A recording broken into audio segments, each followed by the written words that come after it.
कल्पना कीजिए कि दो देशों के बीच भयानक युद्ध चल रहा हो, मिसाइलें दागी जा रही हों, लेकिन उसका सबसे ज्यादा खौफ और हाहाकार हजारों किलोमीटर दूर बैठे एक तीसरे देश में मच जाए।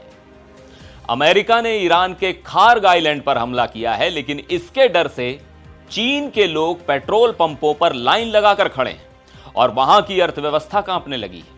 आखिर ऐसा क्यों हो रहा है? नमस्कार, मैं हूं सिद्धार्थ प्रकाश। आज हम बात करेंगे उस वैश्विक तनाव की जिसने पूरी दुनिया की धड़कनें बढ़ा दी हैं। डोनाल्ड ट्रंप के एक फैसले और ईरान पर हुए एक हमले ने ग्लोबल जियोपॉलिटिक्स में भूचाल ला दिया है।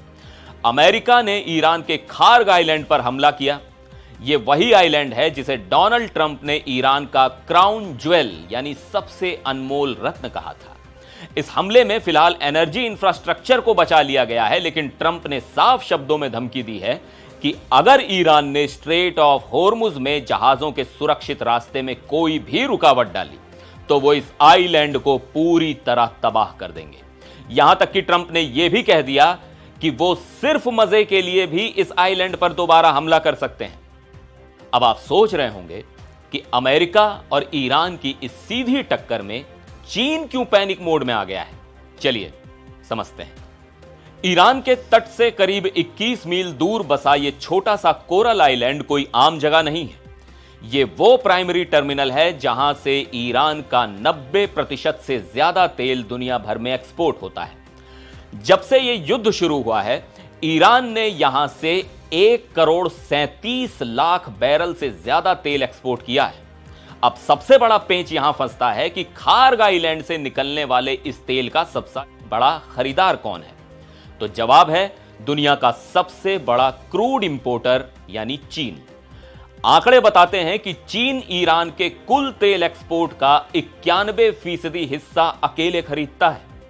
पिछले साल चीन ने औसतन हर दिन करीब 13,80,000 बैरल ईरानी तेल खरीदा था।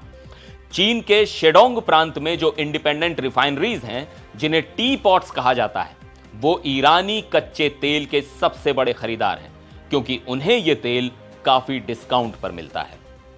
यही वजह है कि जब खार्ग आइलैंड पर अमेरिकी बम गिरे तो उसकी गूंज सीधा बीजिंग में सुनाई दी। चीन को डर है कि अगर ईरान से आने वाली तेल की सप्लाई रुकी तो उनका पूरा सिस्टम ठप हो जाएगा। युद्ध के इस तनाव ने चीन को भयानक पैनिक मोड में डाल दिया है। चीन में लोग अपनी गाड़ियों के टैंक फुल कराने के लिए पेट्रोल पंपों पर टूट पड़े हैं और लंबी लंबी कतारें लग गई हैं।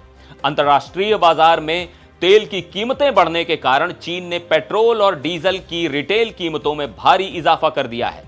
यह मार्च 2022 के बाद सबसे बड़ी बढ़ोतरी है।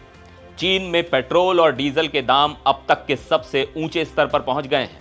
फरवरी में जो कीमत 99 रुपए 30 पैसे थी, वो मार्च में बढ़कर 109 रुपए 40 पैसे हो गई है।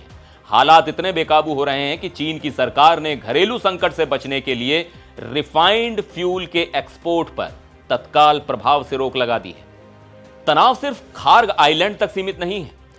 ईरान के नए सुप्रीम लीडर मुस्तफा खामेनेई ने अमेरिका पर दबाव बनाने के लिए दुनिया के कुल तेल सप्लाई के 20% हिस्से वाले होर्मुज जल डमरू मध्य को बंद करने की बात कही है, लेकिन इसमें भी एक बहुत बड़ा भू राजनैतिक दांव है।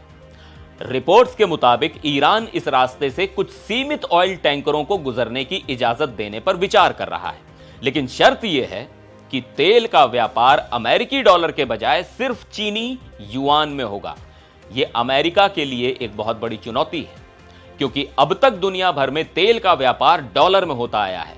जिस तरह प्रतिबंधों के बाद रूस अपना तेल रूबल या चीनी युआन में बेच रहा है, वही रास्ता अब ईरान भी अपना रहा है। इस पूरी स्थिति ने दुनिया को एक बड़े आर्थिक और ऊर्जा संकट के मुहाने पर लाकर खड़ा कर दिया है। अगर हालात जल्द नहीं सुधरे तो इसका सीधा असर पूरी दुनिया की अर्थव्यवस्था पर पड़ेगा। आपको क्या लगता है, क्या ईरान का चीनी युआन वाला दांव अमेरिका को झुका पाएगा? कमेंट्स करके अपनी राय जरूर बताइएगा। फिर मिलेंगे एक और वीडियो में। आप देखते रहिए एनडीटीवी इंडिया।